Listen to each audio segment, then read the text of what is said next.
And our next presentation is an organization that many of you in the room have already partnered with. Our partners at Cyberbit have been with the NICE conference since 2018, and they continue to come and support us because they believe in the mission of bringing communities together, from academia, industry, government, and others.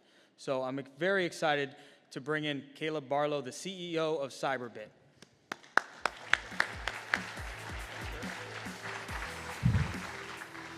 How y'all doing today? All right. So Caleb Barlow, CEO at Cyberbit. I've actually only been at Cyberbit for about 6 months.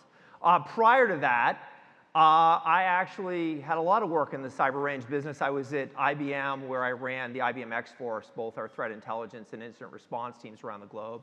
And in 2014, cyber ranges really only existed in governments, and my team and I invented the first commercial cyber range in 2014. And what I want to talk to you a little bit about today is some of the things that we've learned at Cyberbit through running over 1 million hours of exercises every year. I think there's a lot we can learn about what's happening in this market, and this is not advancing. If you could please advance my slide, that would be great, and bring me another clicker.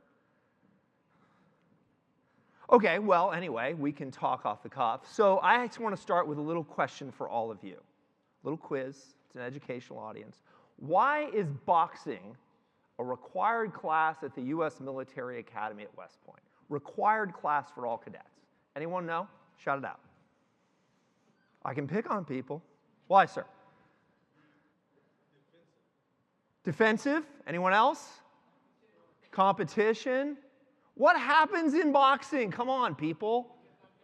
You're going to get punched in the face. And if you are going to go up against a human adversary in hand-to-hand combat, it is probably a good idea to get punched in the face in practice, so you learn to put your fists up and start punching back. Now, the reason why I tell you this story is that this is very analogous to how we need to train in cybersecurity. Now, we're not throwing anybody in a boxing ring. Granted, that might be a little interesting. But what we are doing is we're training against a human adversary that can pivot, that can jog, that can see what we're doing, can be responsive to that. So our training in cybersecurity needs to be much more analogous to how we would train for a sport. It is about time on the field, repetition, understanding your adversary, seeing how they pivot, how they jog, what plays are coming next. These are the things that we need to learn. If you could please advance the slide. Now, one of the other things we have to recognize, and we saw the updated data from CyberSeek earlier today. So 470,000 open cybersecurity jobs in the United States alone, I believe, was his updated data for today. But I want to ask you a question about that. Now, we started to see that gap close. But one of the things that the CyberSeek team talked about earlier today is that even though this gap is closing, particularly with students coming out of higher ed, why are they not all finding jobs? If you could please advance to the next chart. Well, one of the things we see in this is that if we look at the overall volume of students, if you could advance the chart, in the United States, we are generating somewhere around 24,000 students a year coming out of America's higher education institutions. Now, of those 24,000 students a year, some are masters, some are bachelors, some are associates. Interestingly enough, about half of this education is occurring online. But if you look at this number and then you compare that to 470,000, yes, we are starting to close the gap on entry-level jobs. But we're not even close to closing the gap on the overall skills gap that we need to close here in the United States. But I would purport that the demand for cybersecurity talent is continuing to grow at such a rate that we're going to be lucky if we ever catch up. Now, there's another twist to this, though, if we kind of go to the next chart, which is in 2023, we saw widespread layoffs across the tech sector. Over 200,000 people laid off from companies like Meta and Google. But in addition to that, 110 cybersecurity companies laid people off. Companies like IBM and Rapid7 and Sophos. Well, if you talk to these individuals, many of them, now these are experienced security professionals, they too are having trouble landing a new job. So why do we see this dichotomy? Why do we have all of these open, unfilled cybersecurity jobs, and at the same time, we have both experienced professionals as well as new, younger trained, well-educated workforce that can't find jobs. Well, I would purport to you that this is actually, we're moving from a skills gap to an experience gap. And what does that experience gap look like when we look at specific situations that we might see in a job requisition? So here's a job rec from SpaceX, and I didn't pick on SpaceX for any other reason other than they had a pretty prototypical job rec for an entry-level security professional. Here's a well-written rec. Now notice this is a new full-time entry-level hire. But if you look at the right side of the skills and requirements, it is pretty typical stuff that you'd expect to see. Maybe some certifications, experience on Linux, Windows, Mac OS. But if you are the recruiter that has been hired by the company to recruit this talent, there is not a lot you can search on here. Notice they're willing to take on someone that's got a 4-year degree or maybe someone that has experience. But when you really drill down into it, what that recruiter is going to search for are the commercial tools that they are using. So notice the line there, experience with Elastic, Splunk, or other SIMs. What are they looking for? Experience, time, hands on glass, eyes on keyboard, using these tools.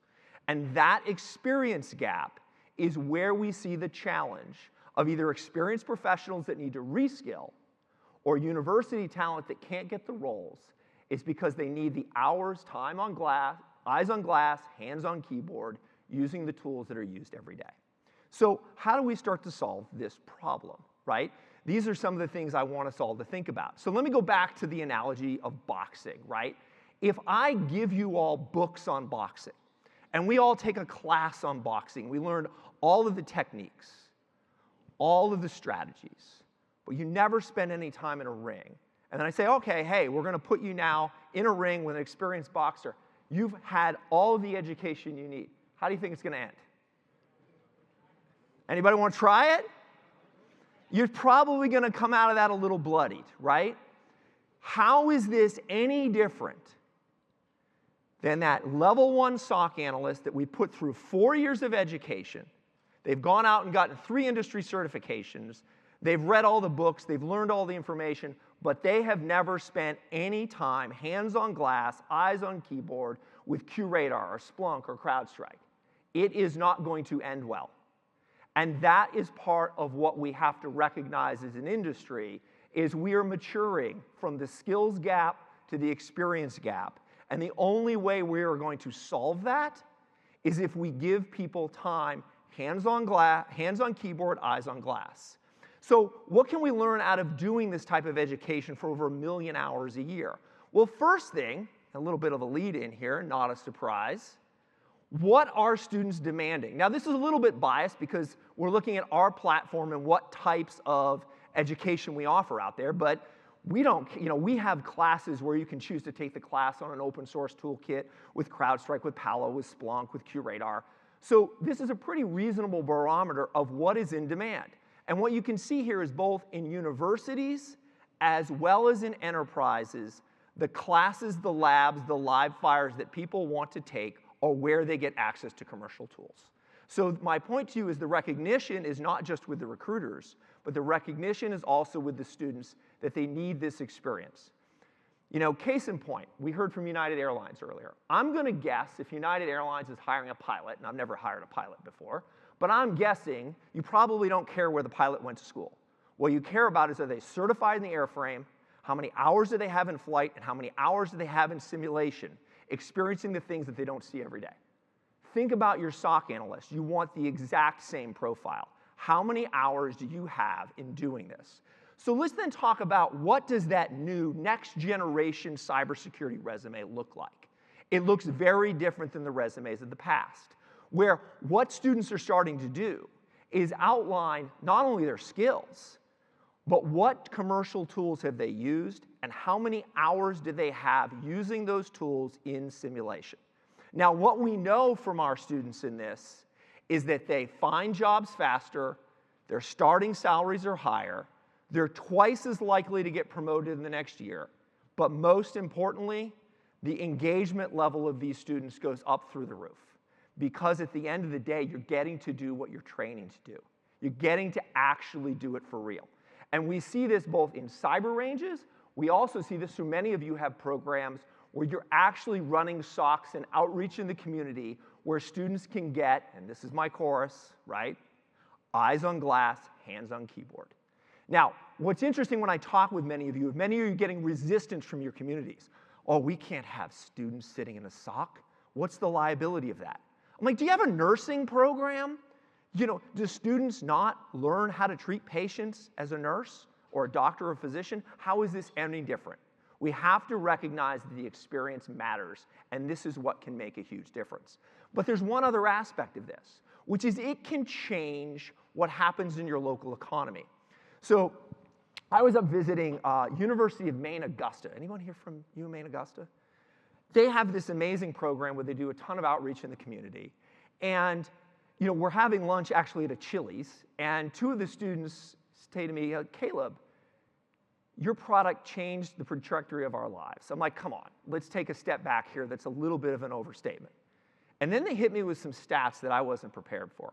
They said, first of all, the state of Maine has the oldest population in the country, with over 20% of the population over the age of 65. The average salary in the state is $55,000 a year. Now, we are now in an economy where nobody cares where security professionals live post-pandemic. What I care about is talent and experience when I hire people.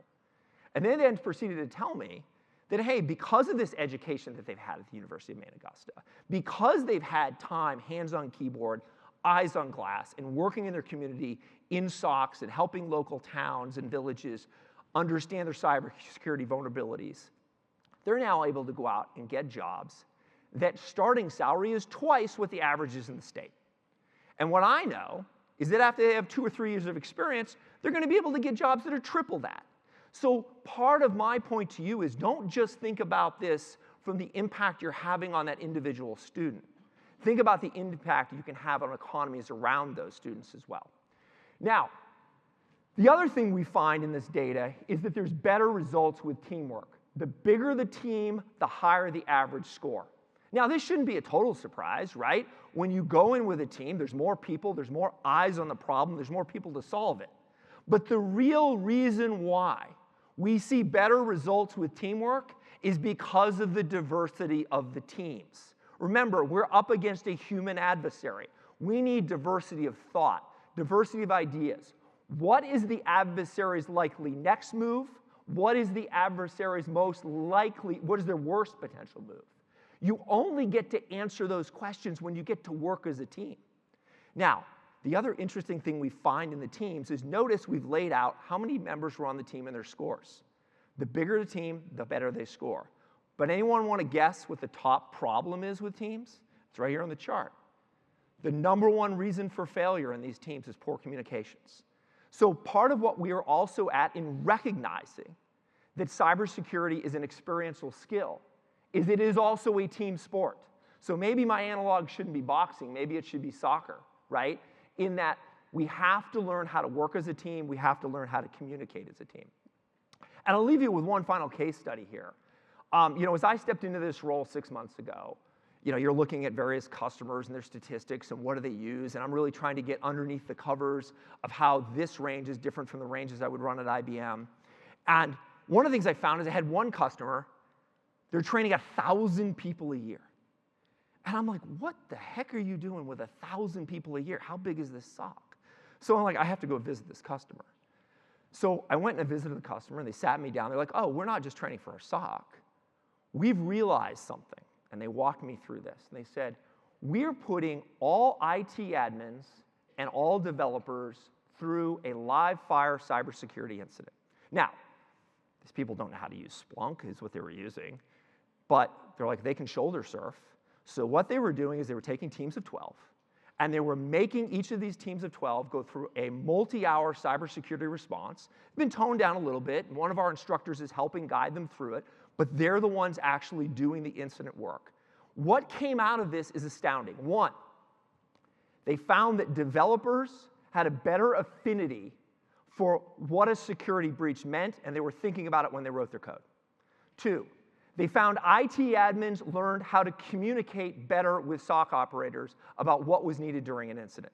And they started to establish those pathways of how are people going to respond.